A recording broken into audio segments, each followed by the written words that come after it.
Hey Drakos, Yeah. I hope we have a good guest today. I really want a star player. Yeah, a star player would be really good, Caedrel. There's no guest like Rekkles. There's no guest like Rekkles. There's no guest like Rekkles. There's no guest like Rekkles. There's no guest like Rekkles. Ah! Hello and welcome to the EUphoria podcast, season 8, episode 8. It is the Rekkles special edition. We get you once a year on average, unless it's a COVID year.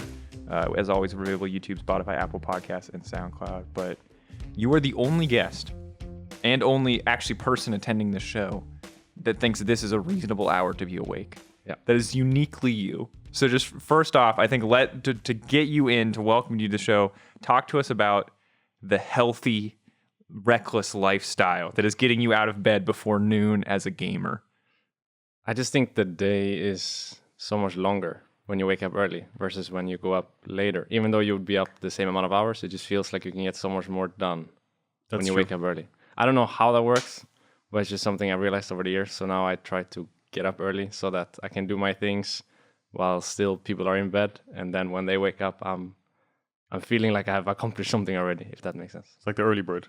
Yeah. Early bird gets the worm. No, I I agree. respect. Sometimes when I have to wake up early to do things, I realize like after I've done everything, wait, it's only like 11 o'clock in the morning. Exactly, yeah. Normally I'd have woken up by now, but it's the power of actually forcing myself to do that. It's where I struggle.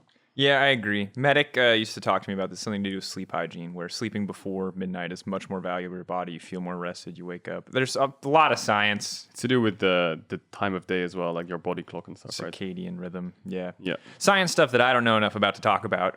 But on today's show, other than just talking about Rekkles' sleep schedule, his diet, and everything else to do with his personal life, we're going to be talking about G2, we're going to be talking about the league, and we're going to be talking about kind of all the in-depth stuff that's going on behind the scenes with G2 and with Rekkles, but probably not diet as much as I like that joke. To kick things off, I want to talk briefly about something that I find incredibly funny that is about both of you, actually, in this case, and that is YouTube highlight clips. Now, for those of you who have no idea what the hell I'm talking about, anytime anyone in Europe or at all streams, anything they say, whether it's slightly dramatic, it includes an opinion or at all, is clipped by like one of 4 or 5 YouTube accounts before the stream is over, instantly uploaded with the clickbait head title, and the viewership on these things pretty good. Yeah. Like, how does it feel for both of you? Because like you stream pretty regularly, like Fridays before game starts, right before show starts. Caedrel, you're obviously streaming all the time. Like, how does it feel to have every little thing you say like clipped out and turned into a video?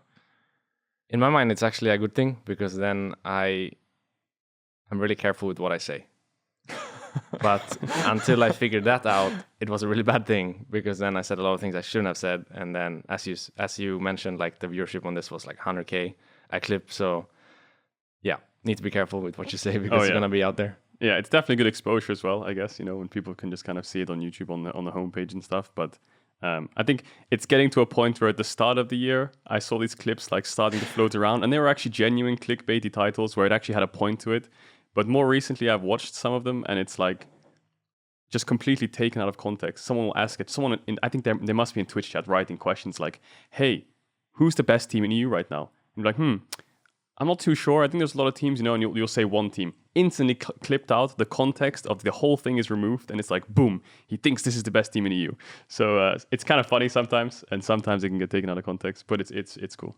I just say whoever makes this channel, I find it hilarious how shameless this is. And while it is probably gross that this is like a thing that is successful, the title, Rekkles wants to, in all caps, quit streaming because of, again, all caps, drama, ? Oh, you want to quit streaming because of drama? What is it? Rekkles wants to go pro in CSGO? Like, I want to do an interview with you at some point in your life where I'm only allowed to collect questions and opinions based on these. Rekkles on the hardest role in League? You're excited to play versus MSI players? What? Yes, I was. That's crazy. Caedrel comparing Rekkles and Perks. Like, maybe it's just me who finds this so incredibly hilarious, and I'm sure there are some people who like enjoy these channels because they do put together a lot of highlights, whether they're taken out of context or not. But I just find it so crazy that this is like that someone is watching you, like clipping out And shout out to Twitch. Your web design is wonderful because it's really easy to download clips. You just go into the developer mode, right click like one thing, which I don't think is intended functionality. So if they want to fix that, that would probably kill these channels. But until then, you're plastered all over. You alone are already, you're doing so much. G2, I'm sure, making mad money off of you existing, but it's not just G2. It's not just the Ralph Laurens of the world. It's the LOL dramas of the world, getting everything they can out of your stream. And that to me is wild. That said, at the risk of making more potential highlight clips, let's talk a little bit about last week. There's two big things that I want to hit. One, and first and foremost, before we talk about G2 and kind of the upper end of the table and the fight for playoffs, is the last spot in playoffs, because this is a very weird playoffs race where I don't think anyone has full confidence in any of these teams to cinch it. And right now, the 4 teams in the battle are Astralis, Excel, Vitality, and SK. Rekkles, who do you actually think is going to be making it based on what you've seen in the last few weeks? So I think Astralis for sure is the team that I'm looking at. I think they just have the best vibe together. I feel like it should be Vitality that makes it. If you're thinking just how good the players are, or how good the players are supposed to be, or maybe how good the team is supposed to be. But I think just looking at how Astralis is doing and how fun they're having together and how much they seem to just enjoy this whole thing, to me, they're the team. Yeah, I mean, I can see their vibes pretty good. I can imagine that even if they lose, they don't mind too much. They all seem to get along pretty well, I think. And how much do you kind of rate a vibe outside? Because, for example, just by taking what you said there, the skill level of Vitality is better, but the mood is better in Astralis. So the mood is outweighing the skill. Is that something you would see in teams? I just think when the stress is on like this, and every game you play decides if your year was a success or not, then the vibe is everything, I think. Like everyone here can play League. There's no one in the game anymore that is not able to play the game. I think everyone can play. It's just how do you function as a team? What's your mood going into the day? Are you trusting your guys around you, or are you not trusting them? Do you point fingers? Do you try to improve yourself? It's more about how you are as a person, I think, or how you function as a group of people. And I think in that regard, Astralis is just much better. It's actually crazy that this is the position we've been in because, again, Caedrel, when we were casting this week, we were just having an honest discussion about what are they doing to win games? Because statistically, they're the worst, like outside of Schalke, they're the worst team by far. Like you look at this team on paper without watching the games. And obviously there's a lot of context in the game and there are a lot of great moments from individual players in the team. White Knight and Zinzar both had a fantastic weekend last week. But statistically, they're like completely awful. Yeah. And yet they win. They keep winning. I mean, they're 6-9 right now. They're tied with Excel. Yeah, they have stats is one thing, but it also, you just look at their games. 20 minutes in the game, they're down 4k gold. They've lost all tier 1s, and they're just sitting kind of under their tier 2s with no vision on the map. And you're like, well, yeah, the game's kind of lost, isn't it? But somehow, I don't know if it's the enemy team's throwing. They find some kind of plays. They clutch out some kind of fights. They make good plays over side lanes, and then all of a sudden the game's even. Against Mad Lions, they were down 3 or 4k gold again. Mad Lions would just kind of split them up and play on their side lanes, and they just kept grouping up and forcing, and they just kept getting kills. So it was an interesting game, that one especially. But it's crazy to me that they're that far behind in the early stages, and they're still a 6th place team. Yeah, I think it's a wild thing to watch. Now, they haven't taken a game off of the perceived top 4 teams. Again, Rogue, Fnatic, G2, Mad. But why is it that you think that they're so successful against these lower tier teams? Because I agree, I can see the vibe, and I can see how that brings things together outside of the game. But is it like, do you think that teams just fall apart against Astralis? Do you think Astralis is especially good at, I don't know, team fighting mid-late game? Like, what is it that you think brings them back past the kind of the intangible of team atmosphere without knowing the specifics, right? I think it's a bit like Caedrel said. Enemy team is throwing, and they are also not tilting, I think. I feel like many other teams, when they're in the Astralis position, no vision on the map, hugging their tier 2s, they're done with the game. They don't want to play anymore. They just want to lose. Mm-hmm. But I think for a team like Astralis, it might be that they're so used to this position and maybe they don't care. They're happy with almost nothing in their lives. So being under their tier 2s and chilling is like their comfort zone maybe even. And they never tilt and they just keep on fighting until the Nexus falls. And then they get these crazy games where they make a comeback. I think for the other teams, you cannot say the same thing because maybe they expect more from themselves, or maybe they just don't want to play out this losing game. And I think maybe for Astralis, that's like what they're most used to. Yeah, and I think the mental side's interesting because teams, like you just said, there's some teams who are under their tier 2s might just force a play. It's like, okay, the game's lost, let's just fight this Drake, see what happens. They get ace, game's over. Whereas some teams will be like, yeah, it's fine, we can give it up. Just wait for them to make a mistake.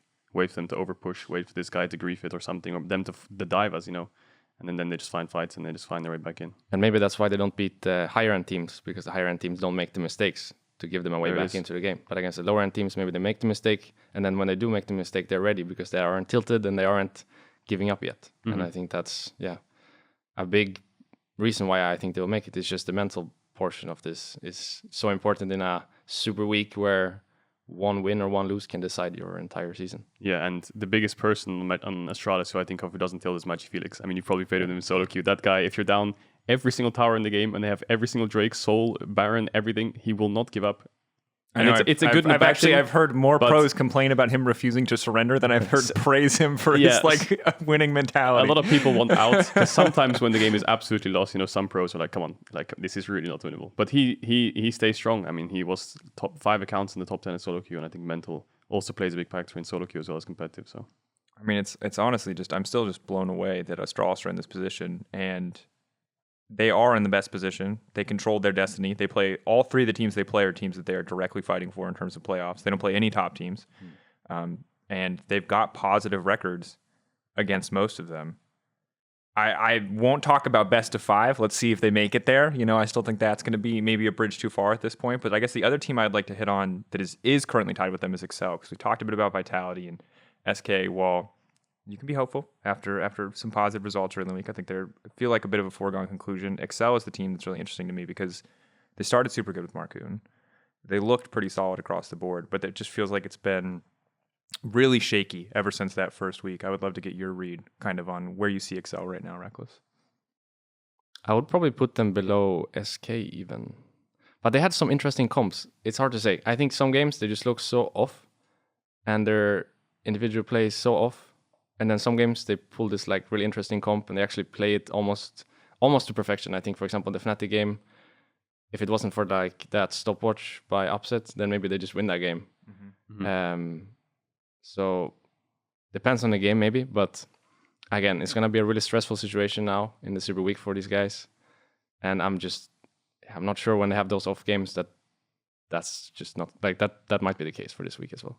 Yeah. I think this is also a time where you could bring up rookies, right? Like Marcoon and Advian did very well in their first stage games, and ERL obviously preps people, but this is a ton of pressure. And that's where, this Astralis atmosphere that you talk about really can pay off, because these are a lot of players. And these are a lot of players that I think when people look at them would not have maybe given them second chances on this roster. Astralis did invest in them. It didn't work out last season, but this is the moment where like that player experience really would have to shine through, because these guys have been around, outside of Magic Felix, who is still a very new player outside of the context of solo queue.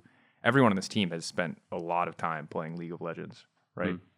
Which is, dang, I can't, I'm still have a hard time believing this. It's interesting. It's so crazy. You have Astralis, who we're talking so about the mood, who just copy pasted their roster from spring to summer. So the mood must have been great, right? The team obviously was functioning, but it wasn't functioning on stage. Then you have XL, who did late roster split changes. It's better, but they need way more time than they do. And they only have a week left, and they face you guys and Rogue, so they're really backs against the wall.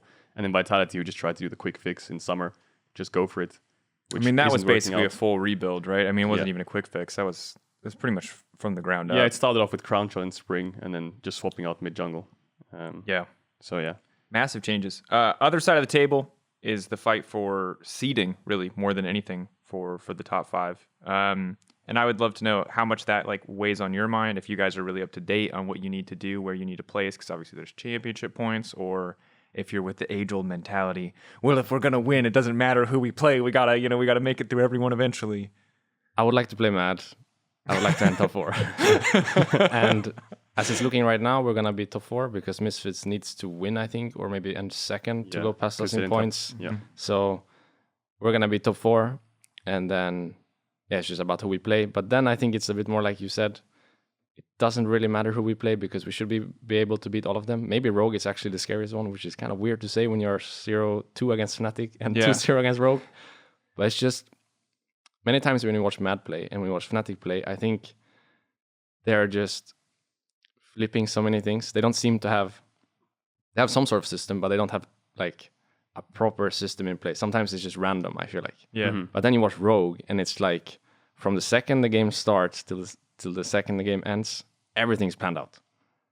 So in a way, it just feels scarier to play against them in a best of 5 than the other two teams. But I know on the day, Fnatic can be so much better than anyone else in the league, and we can be so much better than anyone else in the league. Same for Mad. They won Spring, basically doing this thing where no one thinks they can accomplish anything, and then on the day they're like too good. They have the clutch factor on like almost every single player in the team. So I don't really think it matters who we play out of those. We talked to Otawamne a bit about that kind of perception and his kind of about the perception that like Rogue are super predictable and clean, and he agreed that there's like some fairness to that, but ultimately that it hey, if we're getting massive gold leads early game, who cares if it's by the book? It's by the book for a reason. It's really good. So do you think that the thing that like devalues that style maybe is just the fact that because it doesn't come with any crazy coin flips for the most part, it's just not scary. You don't ever feel like you're completely out of control of the game. Whereas when you play against like Fnatic or Mad, sometimes you just lose control of the game because they just do crazy stuff. No, actually, I think it's more scary to play against Rogue because of this. Because I feel like if you don't bring a clutch factor yourself against Rogue, you're just going to lose because they're doing everything better than you. Like if nothing happens in the game, you're losing. So it's annoying to play against them because of that. If you're playing against a Fnatic or a Mad, the mistakes are going to come. Like actually, you can just play to not do anything the entire game, and they're going to give you opportunities to do something. But if you're playing against a Rogue and you do nothing the entire game, I think you're just losing. Yeah. So it's a very different kind of game to play. And for me, as a player specifically, I think I'm much better against a team like Mad or Fnatic because I'm really good when I don't have to make the decisions myself. If I'm just adapting to the circumstances, I'm like one of the best players.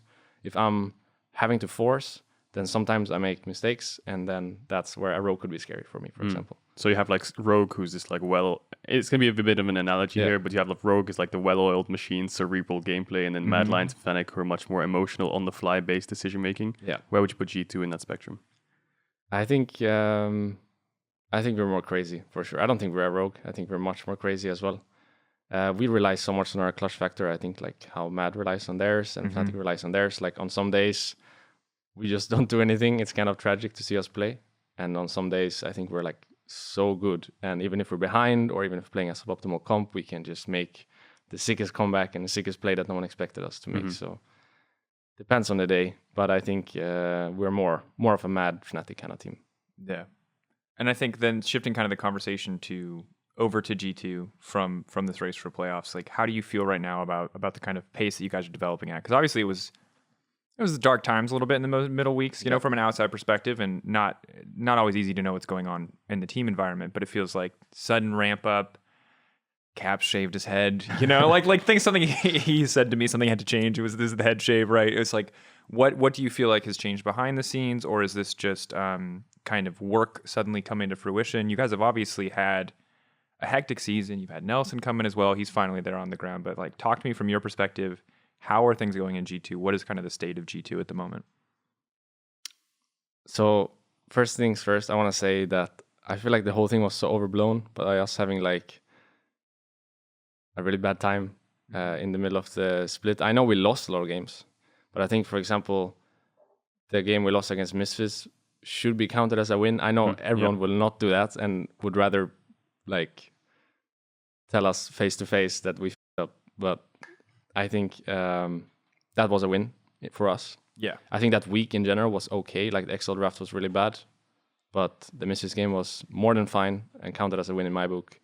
And the week before, if anything, then was the problem where we had the Fnatic game and we also had the Vitality game, where I think basically what happened was just we won 4 out of 5 games in the first 2 weeks, and then we sort of like forgot why we're winning. We started trying a lot of things and changing a lot of things, and then when you have like 4 or even 3 days of practice before you go up and play on stage, it's just like not enough time to change so many things. So I feel like that week was the bad week, if anything, where we just like we forgot why we're winning in the first place. But I think in general, the split as a whole, we've been playing pretty well, and I feel like we've been, we just haven't gotten some of the wins that we should have had. Yeah, and now we're like in a 9-6 position where I guess people don't see us as like one of the better teams. But if you look at it, we're just 1 win behind the Fnatic, the Misfits, The Mad Lions. and the Mad, and Yeah. 2 wins behind the Rogue, which we are 2-0 against. So I don't think it's as bad as people make it out to be. Yeah, I think that prevailing sentiment since kind of starting to build again, I think people, and myself included, started to like kind of ask questions, right, during the loss streak, especially during the week that you mentioned. Because when we cast that Misfits game, we talked about it later, and it's very clear from the early, like that's a throw, right? Yeah. But ultimately, you guys were winning and dominating early to mid game, which Yeah. was for your team after the week before, after that very difficult Vitality Fnatic games, was a step in the right direction. But I think that people are, at least in my perspective, and this is how it's been for us on the broadcast, since that week where you've really started to show up again, and obviously Cap shaving his head is an easy catalyst to look at it, but even since that Misfits week where we started to see you guys kind of rise back up after some difficult games, it feels like you guys have been counted in the top 4. Now, part of that is because Misfits are Misfits, and until they do something like really great, then people aren't going to treat them as a known quantity. But for me right now, I think G2's pedigree is a little bit helping you guys out, certainly in terms of putting you in the top 4, but also, the rising and the increase in performance, and it feels like you guys have been steadily getting better. Can you talk about what it is that you guys are now more focused on the same page? I don't want you to give away all of your strategies, right? But like, what is it that like ultimately allowed you to focus back in? Was it just losing those games that helped you refocus? I think it was a bit like I said in the first 2 weeks where we won 4 out of 5 games. We were so aware of our strengths as a team and what champions we wanted to play for that. And then I think sometimes this happens actually when you're winning so much, you just kind of like take it for granted you're going to win anyways. And then we had the Vitality Fnatic week where we had this problem of just like, we're so good, we're going to win anyways, let's just try some stuff. And then we lost both games. And then we had to like rebuild the whole thing that we had in the first 2 weeks. And I think ever since then, it's just been, us playing to our strengths and playing our champs and doing our thing again. I think it was just an unfortunate game against Misfits, which I know everyone will again want to tell us face to face that we did something wrong in. But I think it was a win in our books. We should see it as a win. To be fair, you take this Misfits loss much harder than I thought you would, because I imagine that there is probably a decent amount of flame going around. But from our perspective, it's like, I don't know. We talked about it for a week, and I kind of forgot about it. Like, it's a great clip, and don't get me wrong, it's gonna get reused anytime Misfits play you for the rest of your life. But to me, it's a single best of one game. It's one of those BO1 screams. It's like, damn it, man, and then you lose. But if you were to beat them, you have to beat the Misfits, right? If they didn't throw that game, you would be tied for second place right now. Yeah. Misfits would be 4th place, and you would be neck and neck with Mad and Fnatic, and you'd be 2-0 against Rogue. Yeah. So then you have to look at the actual standings, put it into context, true. and say, if they won that game, are they actually the best team right now? Is there a particular You reason? see what I mean? It could be so different, right? Just That's with this true. one with this one game. Is that why that game kind of stands out to you so much? Because this is the only game that you've mentioned, I think, like I just very think consistently. it's bothering me a bit that it's like a 0-4 kind of talk when it was more of a 1-3 kind of talk. Yeah. And then it's like a completely different thing. So Sure. Yeah. if anything, I think it's the Vitality Fnatic week that we should be talking about, because that was the problem. That's true. The entire split, that was the one problem we had. I feel like we just forgot why we're good in the first place, what we want to play, how we want to play. I think like the draft against Vitality specifically is like so not G2 at all. We're playing like Karma with Tom Jinx. This is not G2. We should not do this ever. Yeah. In the Fnatic game, we're playing like Jhin Pantheon bot. This is not G2. Again, same thing. We should not do this. And that's the games I feel like you should be talking about. We should be thinking about as well. Those are the ones we should learn from and improve from. But yeah, I just think the whole Misfits game has kind of like overshadowed that a little bit and made it like a bigger thing than it was, or a different thing than it was. So if Jinx Tom Karma is in G2 and if Jhin Pantheon is in G2, what's G2 Rekkles? Like how do you describe the team's play style? And it can be a little bit in champs, it can be a little bit, I don't want you to just give away the pick ban strategies, but I would love to know. I think first of all, Jhin is really bad right now. So that was, and Pantheon too. So that was not a great draft because we're playing 3v5.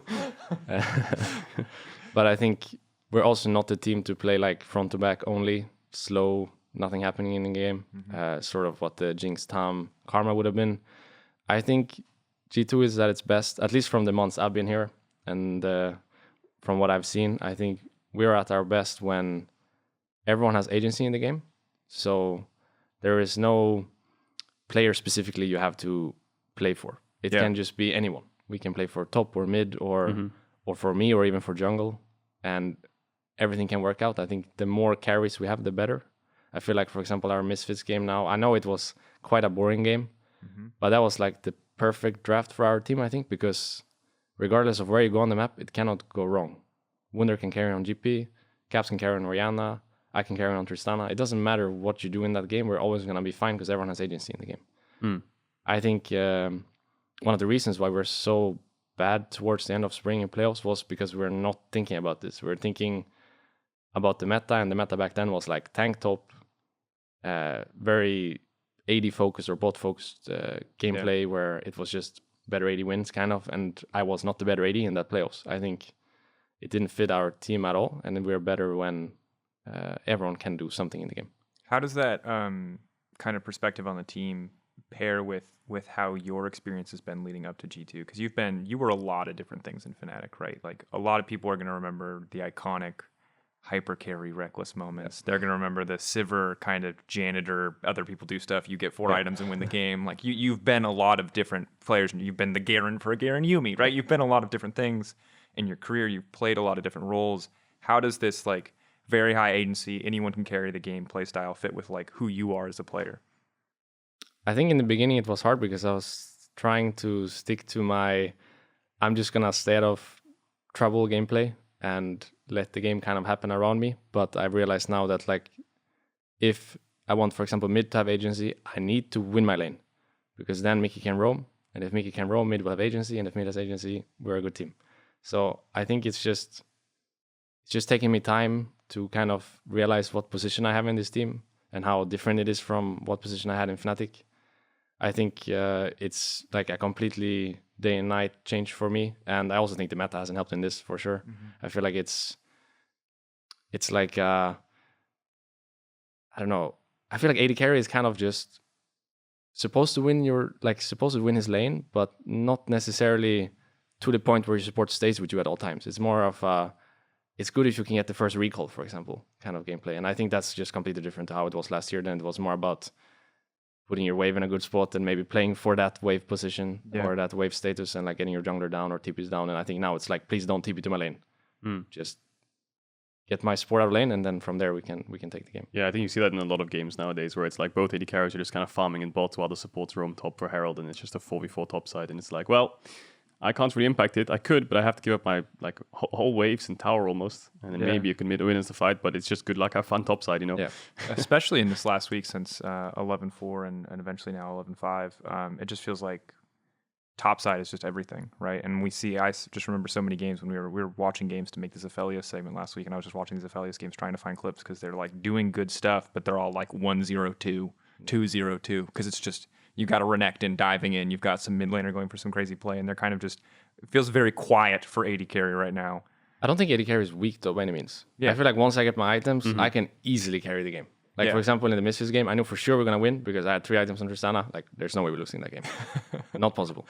But I think it's just the way you play the early game out specifically is so different to how it was last year. So it took me some time as well to just like walk out of my comfort zone. That was playing Jhin, Senna, Ashe at Worlds last year.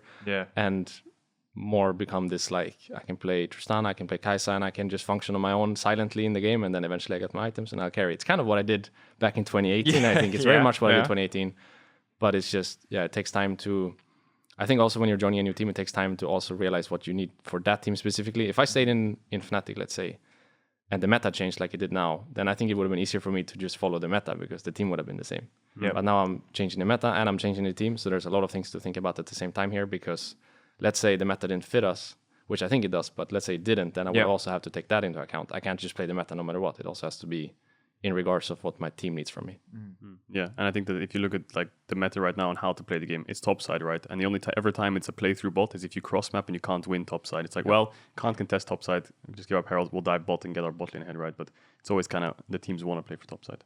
Yeah, I think it's always an interesting adjust. One thing that you brought up is kind of, there's 2 things you brought up that I think are really interesting. One is kind of the G2 style of giving everyone agency. And the other thing that you said earlier when we were talking about like Rogue compared to other teams is you feel more comfortable in a situation where like you are punishing mistakes or you're reacting to enemies rather than putting yourself in a position to be proactive. Like how does that interact with your need to have agency and your need maybe to be one of multiple different carry threats on G2? This idea that you are more in your comfort zone when you're reacting to the enemy misplaying as opposed to having to like, I don't know, let's say force a misplay out of them. Not to misquote you if I've misconstrued. No, that. I think it's just I think it's more the role than anything. If I played another role, I think it would be completely different. But because I'm playing AD carry, sometimes I feel like if nothing is happening in the game, it's hard for me to be the one to make something with the game. I feel like, for example, if I'm playing Tristana, I can make the choice to split push maybe. Or if I'm playing Kai'Sa, if nothing's happening, I can maybe push my mid wave and go gank side with my ult. But I can't really like, we're doing this now. Engage. It's not my role. I can't make that step, which I feel like a lot of other roles can make. So I think against Rogue sometimes it's hard because I feel like they're a kind of team that could just win the game without fighting you once, actually. And I think then it's like hard for me to impact the game, and I obviously want to impact the game. So I'm much more comfortable against the Fnatic where I'm at because I know they're gonna engage on me eventually. So I'm gonna get the fight at some point. It's interesting. It's kind of because watching it just feels like it feels like you have had the moment, especially when it comes to the Tristanas, where you do really feel empowered. And you've had some good Varus games as well, right? You got the iconic, like, you dashed through a creep and you hit the all, and you had a couple good team fights too. Like, you've definitely had your solid games there too. But obviously, it always does feel a little bit different when you're on the Tristana. How do you feel about the kind of, there's upset, and you've played Kalista now too. Woo, Rekkles Kalista. 4 years we waited. How do you feel about that kind of much more immediately early game focused, like Kalista bottling playstyle? Upset and Hansama have been going for it all the time. I expect that champion's probably going to be permanent banned through all the playoffs, but like, how do you feel about that much more upfront, in your face, like not waiting, just like playing champions basically that like need to do something early mid and aren't going to have the like luxury of sitting back and scaling? I think it's actually not so different to play Kalista. I feel like you can play Kalista to farm and just have pressure. And anyways, like I mentioned, the meta right now is not to like pull your entire team to your lane. So for example, I don't think Kalista is as it used to be, where you would stack 3 waves and dive no matter what. I think it's more like you can dive if you want. But it's also fine to just take a cheater and then have your support go mid. So to me, Kalista doesn't have to do something early now. It's just more, it's nice when you have the matchup be so one-sided. So you can just like decide what you want to do from there with your team. I also like her specifically with Mickey. I had the same with Hilly. I also like Kalista very much with Hilly because I know these guys will do something crazy at some point. So it's nice to have for them. And pull them out. So like basically what you're saying is when you pick this champion, it feels like you were talking about earlier, if you have the push in bot and you're winning bot, Mickey's unlocked, which allows impacts mid, which means your team's winning.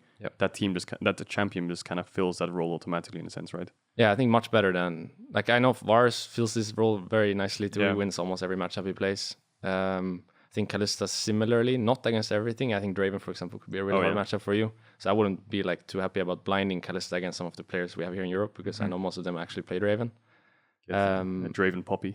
Yeah, that would be a happy lane for me. I think Tristana fills the role similarly as well, but you do have some matchups that can be hard. I think Kalista could be a banger, for example. Draven can also be a banger. I think maybe Kai'Sa doesn't really feel it anymore. She used to before her Q nerfs. I think now it's maybe like take precision and just farm for late kind of champ. Yeah. So, for example, when I play Kai'Sa, I try to tell them that we need to like use our timings differently. Because I know I'm not just going to get prio no matter what and have a cheater every game no matter what and have my support be mid level 2 no matter what. Because it's like a completely different game from the fact that I'm actually the one getting pushed in this time. So at that point, you have to do it another way where you bring your jungler to give you a push out and then you can send your support mid. But then it's out of base and it's not from your lane. So it's like completely different kind of game. But Kai'Sa's like 4th or 5th champ right now in the game. So it's not like this happens very often. But I think the push bot just... I mean, I'm biased, right? Because I'm playing this role, so I can only speak from my own point of view. I'm sure it's like top lane has their own way of seeing this, and mid lane and jungle and support and all that. But from my point of view, it's completely different if I'm having the push or if I'm not having the push on how my team can play both side of the map, at least.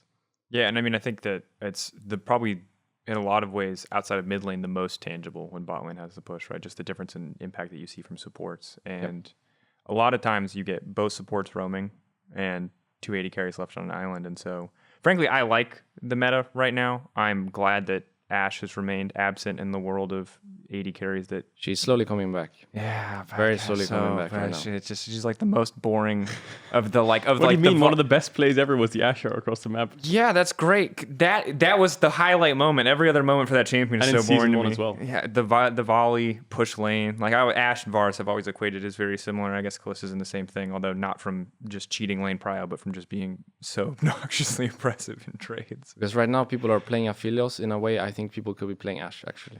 Yeah. So I wouldn't be surprised if Ashe slowly takes Aphelios' place right now. Because they kind of just pick him as like a strong standalone. Because it used to be that Aphelios was only played with Thresh or Tam, I guess, when Tam was the old Tam, or maybe with Braum. And now people are just playing Aphelios, actually, with nothing. And I think Ashe is just a better champ than maybe. So I wouldn't be surprised if she takes his place eventually in this. Yeah, I think they just kind of like 1-2 Aphelios counter pick support and then they're happy, right? Yeah, And I'm thinking that you might as well just play Ashe. Yeah. I think it's not a bad point because I think that Aphelios, people really like the theoretical output of Aphelios. He's got an ult at CC. He's got all these things. But I think that like ultimately to me, consistency feels like the most important thing. And while the collector build of Aphelios is strong, like I still don't feel like this champion should guarantee lane prio unless you're counterpicking support in a lot of matchups. And even then, as much as I love that champion, I just feel like there's so many situations where like if you miss position once, if you don't have the right guns, if you don't do anything, you're not getting what you need out of that champion. Whereas Ashe, you always get value out of Ashe. And Arrow is just infinitely more reliable than Aphelios ult in my eyes.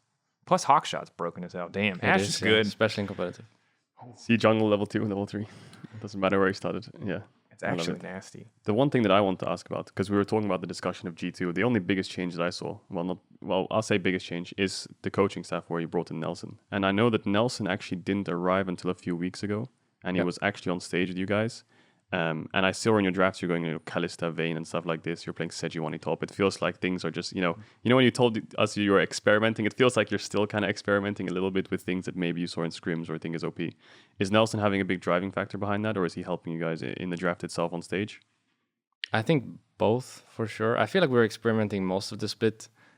As I mentioned way back when we started, this was at its worst in week 3, where we were experimenting too much, I think. Because I feel like when you experiment, you shouldn't just pick 5 random champs. You should pick one at a time, right? Exactly. You should pick 4 that you're used to and then add 1, or pick 3 that you're used to and add 2. You should never do 5 at once. And I feel like when we played those 2 games, Vitality Fnatic, we added 5 at once. Okay. So it's never going to work out. Yeah. I think we have been doing this kind of over the whole split, and then it kind of just came to fruition, I guess, now that he's here and we have had more confidence from winning a couple of games again to actually try some stuff on stage. Try the Kalista. Vayne kind of came out of nowhere. I think maybe I even got baited. I was thinking about this after watching this game back again, that I should have just picked Saya. Saya was such a good pick that game, and it works much better with Thresh than Vayne does.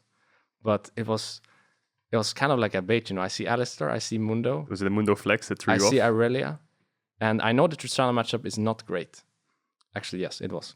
I know the Tristana matchup is not great, but I have 3 champs I just hard counter. And we thought Mundo for sure is going jungle no matter what. We didn't think he played it top. So we were thinking there's another melee coming top. There's 4 melees and Tristana. So I know whenever my supports are roaming, it's really bad for me. I cannot play against Tristana 1v1. But in any other scenario in the game, it should be free win, right? But then they pick Cardos and I have no impact anymore in the game. So I know I should pick Saya, but like in the moment I thought that was such a good pick, Devane. Yeah, I thought so too. I was looking at drafts like, that Whippo's probably, it's probably gonna go jungle. Ooh. Was it? Were you also just inclined to pick it because like obviously the first thing that people brought up is that like, oh my god, Rekkles has been submitted 30 games in a row. Vayne, were you like ready for the Vayne? You had been like seeing it. We actually didn't practice this in game. I just played it in solo queue because I thought it was a lot of fun. And I feel like I'm sorry, it's just so classic. By the way, the public's like, he's been training for this, and you're like, yeah, I just thought it was fun. It was so much fun actually. I think she's not that bad. I know she doesn't bring much to the game. Like I know if I'm playing Saya, I'm pushing my waves, I'm winning my lane, everything's better. I know, but I also know if I get to a team fight scenario with Vayne, I'm doing a lot to the game. At least when they're not picking Cardos. So the Cardos or if I'm playing better. I actually think if I just play better that game, we also win. So it's both ways. But I think Wall of Pain is kind of a broken ability for the Lucian Vayne to try to work their way through in every team fight. It is. It's just picking Saya is like a fine champ that game as well. They're running into you. They have Alistar, they have Aurelia, they have Mundo. Saya is great in that scenario. And I don't have such a bad matchup against Tristana as well. So would have been a better pick. Anyways, back to your question. Nelson, trying Bring us things. back on topic. It's like he's a host. Love it. I think it came also with winning a bit. Like I said, like having some more confidence in winning and being able to try like 1 or 2 things at a time. Also on stage, I think it's just like good for playoff preparation because there's gonna be a lot of best of 5s to play if we want to win this thing, which we do. So it's good to be able to play some more things, like for example, to be able to show that I play the Kalista or to play the Sejuani top lane with some melees maybe on top side. I think it's just like, it's good to have for playoffs. But we're also missing Duff still, which is, I mean, it's Corona, right? You cannot do everything to get everyone here, but it's a shame that like, I really want to work with everyone, at the same time. Yeah. Especially as a new guy in the team, I feel like it would just be like so nice to have everyone here to see what it could really be like, But now the year is almost to an end, and I hope he can come here at some point so we have everyone here. Yeah, hope so. Maybe for playoffs, maybe for Worlds if it gets to that point. Yeah, shout out to Duff. He's been chilling in Scotland for a long time. I know he's just as keen to get here, I'm sure, as you are to have him here. Excellent analyst. Yeah, but I think when you look at the team structure, when you look at kind of how this is working, can you go into more detail as to like what everyone's doing? I have some knowledge from the past, but Nelson coming in, I was kind of surprised by. How does he fit into the G2 picture?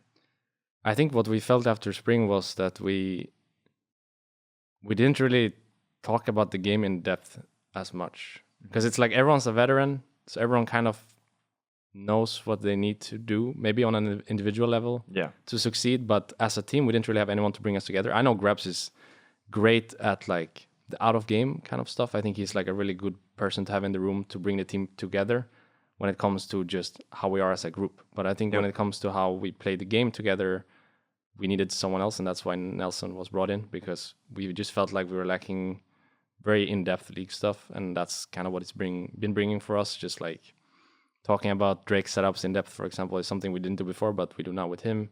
I know I shouldn't say too much here because I feel like we were told not to say too much about this, but basically That's good. That's fine. So I think he helps us with like really in-depth league stuff. To follow up, not necessarily on a Nelson thing, but as an issue that you highlighted the team might have, do you think that when you are 5 veterans on a team, it's really easy to, I don't want to say get complacent, but not look at some things closer because you're so used to doing them and you feel like you've got it figured out, so you don't take the time to reevaluate things like Drake's, things like, I don't know, Baron's objectives, split pushing, whatever, Yeah, I think it's about being very complacent. Yeah, I think it's just everyone, as I said, everyone kind of knows what they need to succeed. Yeah. But no one is bringing us together as a team in the game. Like everyone's doing their fair share. It's not like anyone's doing something wrong or we needed this drastically because we're still a good team in spring. I think if the meta was different for playoffs, we might as well have won that playoffs actually. If like it was the split meta, we might as well have won. Or if we just ignore the meta and we try to get more agency for everyone in the team, we might as well have won as well. But I think just we felt like if we want to win Worlds, we need to cover all our areas. And the one thing that was lacking was that we were not talking about how we function as a team so much in the game. It kind of just happened naturally. And I think that's about being like the part about being complacent. Everyone's like so okay with how things are because they have done this forever and they know exactly what they need to do to keep that going. But just having someone new come in and maybe like bring up Drake topics, for example, or Herald topics, and we actually talk about it in depth. I think it's like an area we were lacking a little bit. So that's what Nelson's been bringing. Sounds like you guys are kind of covering lots of bases right now. It's just you said you've got like you want to play with like triple threat comps maybe, or even quadra threat comps. With everyone can carry. You want to figure out how you want to draft in innovation. You want to be creative with different picks, and then you want to make sure your in-depth knowledge is there. So I like that everything's being covered. Hopefully it can boost you guys, because I think you guys are doing pretty well right now, of course. But it sounds like a lot of in-depth stuff's going on. Not so much problems, but I think that when you look at G2 historically, or even just teams in general, the ones that win Worlds or go to finals, I think that the thing is the clutch factor and the innovation. Like with the Pike's top, you bring out Sejuani, Vayne, all these random champions that maybe are off meta. So sticking to the meta too much could be a bad thing. So even if the meta changes, you have something ready to bring out. Yeah, it depends. Sometimes the meta is like disgusting, though. I don't think we're ever going to get a 2015 Worlds again. But sometimes the meta is like, sometimes playing the meta makes a lot of sense, and it's just, the balance is a little bit too crazy. I would love to know, though, like, you talk about this complacency thing, right? But is this just a product of complacency because it's a team full of veterans, or is this all of you are kind of in the camp of? I look at these pros and I ask, the first thing that comes to mind after, established veterans is, are these guys burnt out? You know what I mean? Because G2 has played together. They've won a lot. I can imagine you're maybe hungrier because you've lost a lot of titles to G2 in recent years. But G2's just won and won and won and won. And I imagine staying motivated, staying excited about competitive League of Legends domestically might just be a little bit difficult for a team that has been so incredibly successful. I won't say effortlessly. I think they worked really hard to get all those titles, but it always feels, in my mind at least, when G2 were on top, that it was kind of, G2 was winning. Anything else past that was an upset, right? When G2 were really on a tear. And then we got some banger Fnatic. I don't want to take Fnatic out entirely. You guys had your moments, double full best of fives, knocking them down to losers bracket. But how has it been interacting with a team? Is that something that affects it? I guess you're a new voice, obviously, but you're on a team full of players who have just been so incredibly successful for so long. Is motivation an issue? I'm not sure if motivation is an issue in the long run. I think it's just maybe during the split it can be hard because I think the complacency comes from, as you said, winning so much and being a part of such big games that when you play these smaller ones, it's hard to do the extra little thing that you need every single day. So you have 5 of us that have been all in the same boat, kind of, I guess, me less than them, but still similar, I think, being a part of like really big games, winning a lot of things. Then I think the complacency strikes and you actually need someone from the outside, like Nelson is now done for us, to bring us together again, because sometimes it's just like, I know what I need. I'm sure the rest of the guys in the team also know what they need. So no one is really, again, doing the extra little thing that would help us, I think, like greatly actually, because we're all good at the game. So if we just actually put in that little bit extra every single day, then there's absolutely no reason for us not to be like the best team in Europe again. So I think it's just healthy to have more people there that can help us. Like get better 1% every day, if anything. And I think it's fine that it's this way, It's fine that you are at G2 and you win everything and you go to World Finals and you do all these things and win MSIs, and then you have a little bit less motivation or a little bit less hunger for a regular season in Europe. I think this is completely fine. If anything, I think it's completely normal. I think it would be weird if it wasn't this way, actually. Yeah. It's just how do you put yourself in an environment where that doesn't hold you back then? And I think that's why after spring we realized maybe our environment is actually holding us back, so we need to make some small changes to still try to become the best again and be where we were before. I guess all of us, me less. I mean, I haven't been winning for a while now, but I think it's still similar situation for all of us. So, I mean, it just honestly, it sounds like a super difficult thing to overcome. Again, especially when your full staff can't be there and COVID an ongoing thing. I feel like there's a lot of people who are fully vaxxed and chilling who feel like it's over, but it's still very much a thing. There's still like a lot of it that affects people. Harder to travel, harder to go home when you want to go home, harder to get away when you want to get away. Looking forward though, now that Nelson is here, sounds like there's optimism. Sounds like there's hope and there's progress. And is the motivation there now with Nelson, with someone new in the environment to really improve, or is it still gonna, do you think, be kind of a slow burn as we get closer to bigger events? Are we waiting for best of fives before it's like full out G2 wake up? We're giving everything we've got. We reevaluating every play we thought we knew. Like, I think it will take until Worlds probably. So I really hope we make Worlds because I think that's when I would see. Like, I haven't played Worlds with them before. I've only played together with Caps, so I know how Caps is when the stakes are really high and the excitement is there. I know how he is then. I don't know for the other guys, but I think for sure we won't reach this level until Worlds is there, because then there's gonna be arenas with crowd again, and I think that's where most of us probably feel at our best or feel like this whole thing is worth it, because it's been hard to sometimes tell yourself, I think, that this is worth it when you're playing like games at home every single week in and out. It's not the same as it used to be. And we all know how it used to be. I think for players maybe that came in during this Corona time, it's been in some way maybe easier because they don't know how it was before, playing in arenas, playing in studios with crowds, and having that like extra excitement for every game you play. Maybe this that's going on right now is what feels normal to them, but for us it doesn't. We've all been through a time before this, and we all long for it, I think, at least. So I think the best G2 you're gonna see would be at Worlds, so hopefully we make it there, because I feel like sure the best of 5 helped in spring, but it didn't put us to a level where I think we can be. And I know for sure I could do more, and I think being in a Worlds environment and playing stage games again with crowd and stuff is where I would reach that level. And I think the same could probably be said for my teammates.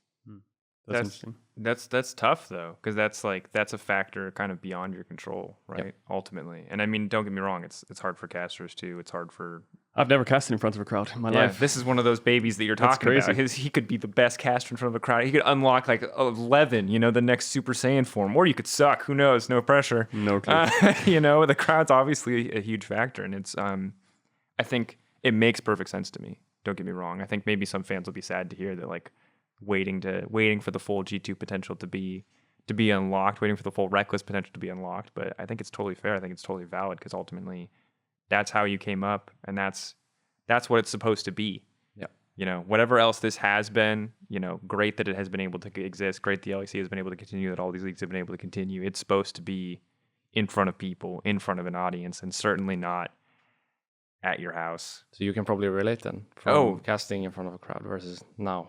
You know what this is the thing is, people look at Captain Flowers as one of the best casters, and he is one of the best casters, but the thing that blew my mind more than anything was he adjusted to casting without an audience. That is why I respect that man immensely.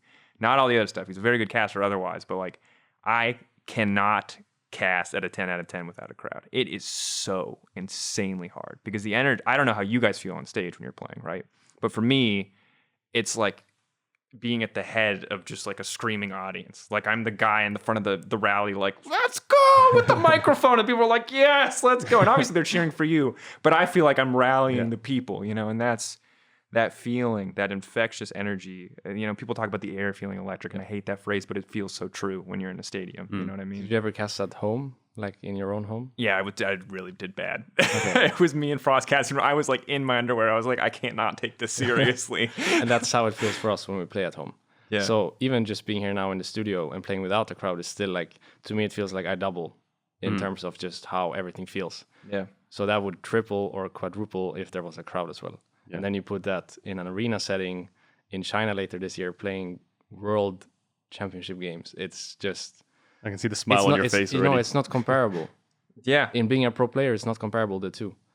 So I think it's completely natural that this is how it is for... I mean, it would be unnatural otherwise, I think. Do you think there's also the opposite end of the spectrum where, from my perspective, there's the online players where it's like, if there's no stage and there's no stakes, they are really like going toe to toe.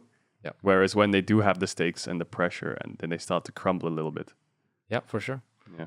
And I think, again, most of the players haven't even had a chance yet. Some of the new players we have here in Europe haven't even had a chance yet to play on stage with a crowd. Yeah. It's a decent amount now, too, So because it's been basically 2 years. You don't know how those guys are going to do. And you're going to have to give them, like, maybe some of the people next year that you would even consider slowly becoming a veteran are people that haven't even played on stage yet with a crowd. So you kind of have to then take a step back and say, these guys are rookies, actually, in doing this. Take Avitio, for example. He has never played on stage with a crowd. He told me, I was talking to him last Sunday, we were playing football together. He has never played a crowd. Actually, he has once when he was playing in the LFL, I think. Yeah. One time on a stage with a crowd. Never other than that. So next year, actually, when you would consider him a kind of established mid laner here who's done really well for himself, he's going to be on his first time playing on stage with a crowd next year. It's a wild thing to think about. It's like, it's also, it's one of the first times in league history in recent years that we really get to take something that CS talks about all the time, right? Which is like LAN players versus online players. And what's interesting is that it won't affect us in the same way because we're, our franchise league, we play the same thing every week, but there will be probably this 1 split to 2 splits, this 1 year period. Let's assume once everything's back to normal, let's assume it's next year, but I don't know. Don't take anything from that. where we are going to have that discussion every week, where it is going to be, because it's not just VTO. There's a lot of players who just don't have. Adam, right?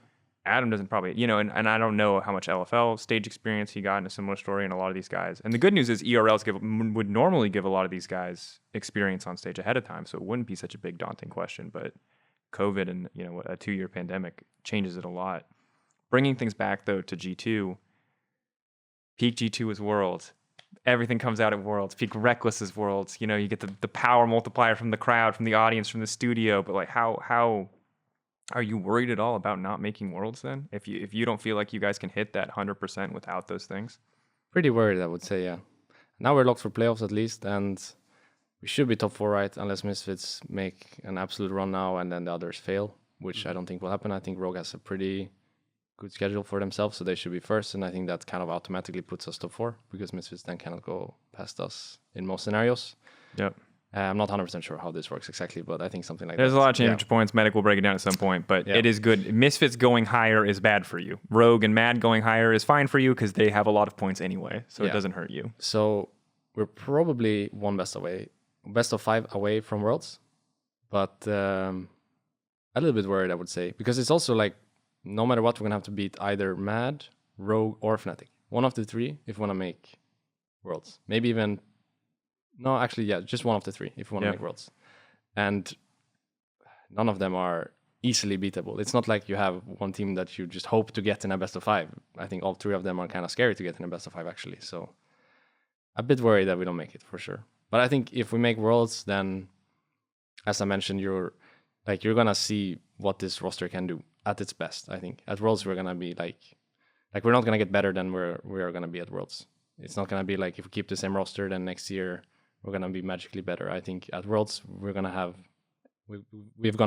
have had enough time to get our stuff together, and that's the best you're gonna get.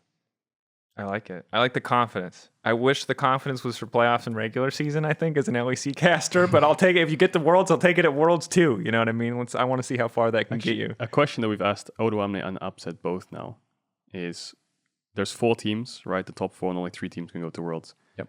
Which team would you say is the one that would struggle the most? Because, for example, Odoamne said... No, Upset said... Who's not going to make it was the question. Upset not said who's Rogue. going to struggle if they do make it to Worlds. Who's not going to make it? Upset says he thinks you guys, Fnatic, and Madline is going to make Worlds. Odoamne was a bit unsure. He still thinks Fnatic was going to make it. He said no Mad, I think is what he said. Mad, he said Mad. Do you have any team that stands out where it's like, yeah, I think they might not make it? I think Mad probably doesn't make it. I think Rogue makes it for sure. I want to say we're going to make it for sure as well. So for me, it would be between Mad or Fnatic that doesn't make it. I think, for example, if Rogue plays Fnatic in a best of 5, Rogue should win, always, I think. I feel like if Mad plays Fnatic, that's really interesting, actually. This is a really interesting game. Definitely. I feel like we should beat Mad, always, as it is right now. And then against Fnatic would also be really interesting for us to play against. So it depends on who gets who. But I think Rogue, no matter what, will make it through. I want to say we're going to be the same. And then it's just the Fnatic Mad game. I would say Mad doesn't make it this year. Yeah. Dang. Which is crazy to think after winning Spring. Yeah. That this team is not going to make it. But that also makes you then realize how, like, Spring matters, but it also doesn't. You can't just rely on what you did in Spring. And I think maybe to some extent Mad has done that. Because I feel like when I watch, it's so weird. When I watch their voice comms and stuff, it feels like they don't care at all about what's going on. They just, I mean, maybe that's how they've always been, like super goofy with each other and just like don't take it serious. But they're not the best team right now, and it doesn't feel like they are trying to become the best team either. Yeah. I don't know if they're waiting for playoffs, or I don't know if they're taking a toll from MSI, but it's just such a weird vibe I think they're giving me. Yeah, I mean, for your reference, because we've had Mad on the show a couple times now. I mean, I think Mad are in a similar boat to a lot of teams, and a similar boat to some of what you're talking about, where it's a lot of what they're trying to do right now, from what Max talked to us about, is peak at the right time. But I think that this is a really difficult thing because they are a younger roster than a lot of the other rosters, even if they do have a decent amount of veterans, all things considered. But they've also gone through double back-to-back quarantines this split. So I think they're more affected by that, and they came off the MSI run as well. So on the one hand, I'm with you. Right now, I think Mad looked the shakiest of the teams that we put in the top 4. But at the same time, I think I'm not going to say I give them the benefit of the doubt, but if they turned it around in playoffs, it wouldn't surprise me. But I will say that I think that this split, Mad's, oh God, so people say this, their biggest opponents themselves, kind of their biggest opponents, the environment they've been in, and finding a way to progress forward. Because it's just like every time we have a Mad player on, it's like, well, we're back in quarantine again. Also, we're very exhausted because we've been playing League of Legends nonstop. And I think we just have to see what they can do. But I agree that just on a gameplay front, it's been, not even including the voice comms, which I haven't really looked at too much. It's been a bit messy. It's been a bit all over the place. There's been a lot of Mad games that I've been surprised they win. There's been a lot of Mad games that I've been surprised they lost.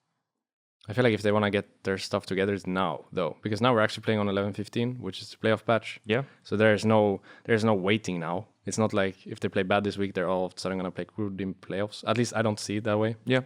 It's the same patch this week as it is in playoff. So if you want to turn it up at some point, it's now, So maybe this week we'll see like a really good Mad, and then I'll take everything back. Or we'll see a continuously shaky Mad, and then I will stick to my feelings of them not making it. Well, they did. You guys play against on Friday. Yeah. Yeah. So there it is. That will tell a lot, probably. And they did have a 2-0 week last week. They took down Astralis and Rogue. One of those opponents, obviously, a little bit harder than the other. And those games were a bit all over the place, but ultimately worked out. We talked about it. Arma, a lot of good deaths in that game. Yeah. Working out for their favor in the end. But for Mad, I mean, it's a difficult final week schedule. They play G2, they play Fnatic, they play Misfits. For you guys, it's kind of an interesting last week. You guys play Schalke, you guys play XL. I think most people would look at those as pretty easy wins. So top 4 feels pretty reasonable. Beating Mad is a very important part of that, but obviously compared to the Fnatic schedule, who also play Schalke, but also have to play Misfits and Mad, feels like you guys, when it comes to teams at the top fighting for seeding, outside of kind of just assuming at this point that Rogue are going to lock first because they have a very easy schedule. Yep. It feels like you guys are kind of next in line with the most favorable schedule to actually secure seeding. How do you feel about Super Weeks, this final Super Week? Is there anything, are you guys really sweating to bring in anything for these games, or is it mostly just play your game, progress as much as you can? You talked about the fight. You really want to make top 4. Like how big is this final week for you guys? It's everything, which is why we're a bit nervous for playing at home on Friday and Saturday. We only have one stage game this week. And we know when we play at home, we're not the same team as when we play on stage. So we're trying to do some stuff like go to the other room before we play our game on stage. So basically, you've been at our... Yeah. So basically, we go out of the room we play in an hour before. So we get some sort of like stage vibe thing you going. separate the work and the... We're trying to pretend that this is stage, but deep down we all know it's not stage, and we're not the same team when we're off stage. So a bit nervous for Friday and Saturday specifically, I would say. And Friday's Mad, so I'm not sure if that's... I think it would be better for us to play them on stage, for example, than it is to play them at home, but it is what it is. So that's the really important game. But in the same way, I'm kind of like more worried for the Saturday game than the Friday game, because I know when we're playing a team like Mad or a team like Rogue or a team like Fnatic, then everyone's going to be super hyped to play. So everyone's going to try really hard from the first second of the game until it's over. Like everyone's really trying hard to win that game. But when you're playing a Schalke that's already out, are you taking it a bit easy maybe in the beginning of the game? Maybe are you taking the draft easier than you would normally? Are you there in the same mental capacity as you would be on a Friday? I don't think so. So that game is actually scarier for me, because I know it's happened in the past as well, where we just kind of take it for granted that we're going to win, and then we don't. Because they have nothing to lose. Yeah. So I think the Saturday game is actually like the really scary one to play. Sunday will mean a lot for XL, probably, I'd imagine. So that game should be already stakes, because we'll know that they have to win this game, for example. So we're not going to let them win, obviously, because that's going to ruin the competitive integrity of the league. So, which I respect. I always love troll games when both teams are out. One of them, casting a troll game is always terrible after the 15 minutes. The first 15 minutes are the greatest thing in the world. And then some team has a 3K gold lead, and you're like, oh my God, the Shaco cannot end the game. What are we doing? We're trapped. We're literally jailed watching this game. Yeah. So we shouldn't have any of those. We should have 3 games that all matter. But I mean, you guys lost to Schalke last time you played, right? That was the was like week 1. That was the Broken Blade Nocturne into Wonder set top. That's when we gave the Broken Nocturne, the Broken Akali, and the Broken Sin all to one team. Oh, wow. With the Lulu as well for the Sin. So we're not doing that again. Not doing that again? Not doing Good that. to know. Good. That's on the update. And we could have won that game too if I played a little bit better, which is interesting. That was that Nocturne was really fed, man. There's not a lot of counterplay there. That was the game where I think we had Soul this game. We got Infernal Soul, and then we went to Nash and we threw. I'm pretty sure that was that game. Yeah. I can't remember the take a ending. look. All I can remember I is remember the the very Nocturne. I'm pretty sure we had unfortunate Infernal Nocturne Soul matchup. that game. I mean, regardless, it sounds like it's going to be a big week. Other matches I want to highlight before we go. There's actually so many instances of the top teams fighting the top teams. If you're not sure what days to watch on the Super Week, if you only have time for one day, please. Last day is always the most exciting for tiebreakers, but honestly, first day is a banger. Mad G2, Misfits vs Fnatic, huge implications for playoff seeding. Very much a race right now between you guys and Misfits, it feels like, to get higher seeding, even if you guys have a little bit of edge from the spring points. Otherwise, Caedrel, what match are you most hyped for? Probably G2 Mad, yeah. That's definitely the one. Because I feel like the interesting thing to me about the whole playoffs race is I think Rogue is going to be locked first. It's all about who comes second. Because, for example, let's just say Mad Lions come second. Now you and Fnatic, are in 3 and 4. And Rogue, I would expect, would choose, Fnatic. And then you've got Mad G2. That's one thing. Fine, sure. Let's imagine G2 finish second, right? And Fnatic's in third with Mad. I think that Rogue's probably going to choose Mad. And then it's a G2 Fnatic, right? So... yeah. In my eyes, it's a Mad Fnatic for you in the playoffs. I'm just curious which one it's going to be, because the more games you win, the less likely it is that you'll face off against. No, the more games you win, the more likely it is you'll face off against Fnatic, I'd say. So, Yeah. Just thought about it all randomly in my head. So yeah, There you go. G2. I'm not going to check the math. I'm just going to take you for that. I'm going to say that's good. I like it. Just something that was floating in my head over the last 5 minutes. Any final thoughts before we go, Rekkles? I think you had a lot to say about the Misfits game specifically and how that was kind of being counted against you. Is there any final thoughts on the season or the split or the team before we take off? No, I guess I'm just happy with how things turned out in some way, even though we didn't win spring, and even though we're not the best team right now in summer. I know when I made the change, like regardless of how this would have ended, even if we would have won everything, people would have still been kind of disappointed in some way or kind of doubting the whole thing in some way. But I think it was like super healthy, the whole thing, for me and for Fnatic. Actually, I think I was way too comfortable in that team, and they were way too comfortable with me. So I think it was just a healthy change for both of us. So I'm just happy with how things turned out, I guess. I feel like I've been kind of a rookie this year. It's been so much fun to start over in a way. Because when I was playing in Fnatic, the longer the years went, the more I took things for granted maybe. Forgot like how it felt to prove yourself on a daily basis to your colleagues. Like, for example, when I came to G2, I had no past experiences to lean on anymore.